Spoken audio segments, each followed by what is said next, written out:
Ajantsika hatreo aloha ny vaovaon'ny francophonie fa nandritra ny fandraisam-pitenenana nataon'Andriamatoa Erazonary Mampianina atao anatin'ilay Fivoriam-be faha 2020 momba ny ady atao amin'ny fiovaovan'ny toetrandro dia nanamafy ny tenany fa efa manana tetikady spaika entina hiatrehana izany fiovaovan'ny toetrandro izany isika eto Madagasikara mampiatra izany sisa no andrasana ho hiatrano ny fanazavan'ny foro.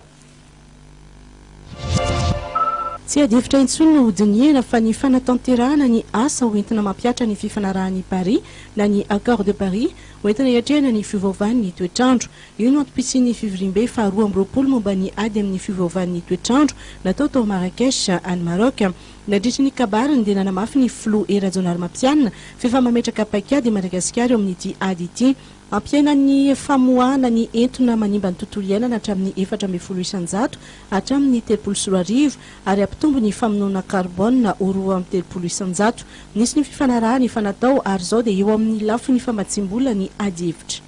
Isika malagasy moa tahaka ny tany afrikanina tahaka an'ireo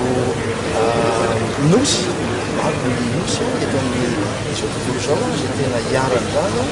ary atahorana mihitsy ary amin'ilay tena nosy kely ireny hoe mety lasa hodifotra ny rano ireny raha ihany any tena tsy misy intsony rano ka izay no hoe efa mandroso izany ny izay le tetikasa amin'ilay anangonana ny famatsimboly izao efa tena hita ny tetika anaovana ny ary tena efa manomboka loatra efa misy ny firenena moa izany efa laza hoe zay dia efa mitotsaka izao zay dia efa vonona izao ary everiko izany fa raha jere